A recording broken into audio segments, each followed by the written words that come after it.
Bonsoir à tous et bienvenue sur videobourse.fr pour une nouvelle analyse un petit peu particulière ce soir puisqu'on va s'intéresser au CFD et au canigou, donc la nourriture pour chiens.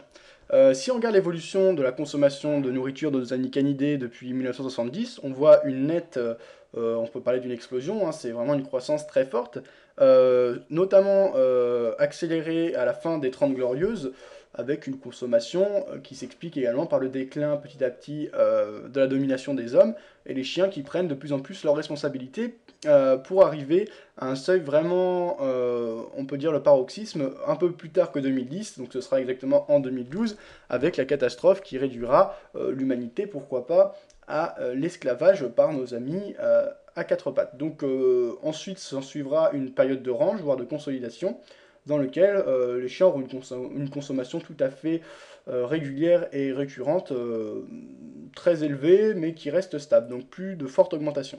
Alors, si on regarde sur ce graphique, on voit nettement, vous voyez, le déclin donc des hommes et de leur influence dans l'économie réelle, avec quand même en 1970 un pic à 3 points de base, alors que les chiens, eux, n'en étaient qu'à 1,5, donc on voit clairement une domination qui s'observe et qui s'explique, hein, les chiens étant réduits à des rôles domestiques ou amusants, on peut voir des chiens de cirque, etc.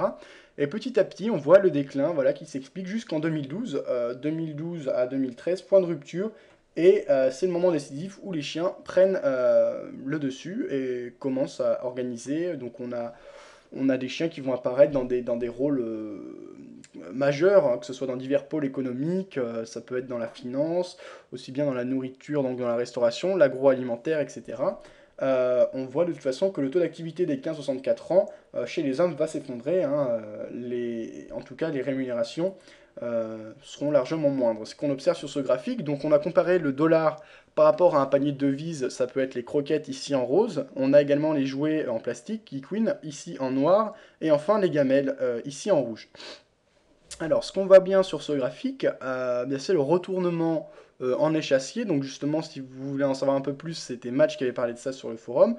Et donc c'est assez net, hein. Ici, donc on a vraiment un point de vente, un point de rupture aux alentours de 2005-2050, qui sont finalement des dates assez proches si on les prend de manière distincte.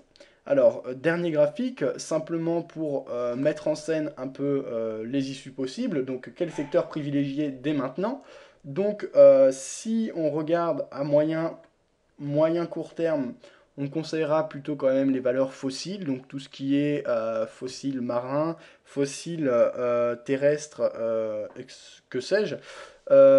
Pourquoi? Eh bien parce que les chiens donc, qui auront développé une certaine aristocratie à partir de 2030, hein, ça c'est dans les prévisions, c'est pas moi qui le dis, hein, c'est les indicateurs, qui sont faits à partir de formules mathématiques assez évoluées, devraient s'intéresser de plus en plus à l'archéologie, qui devrait être un secteur vraiment porteur. Après, bien sûr, tout ce qui est agroalimentaire et jouets pour chiens, ce sera vraiment à privilégier, mais on a peut-être déjà eu des anticipations de ce côté, donc il faut rester méfiant. Voilà, donc je vous retrouve demain pour une nouvelle analyse sur Vidéo Bourse. À bientôt!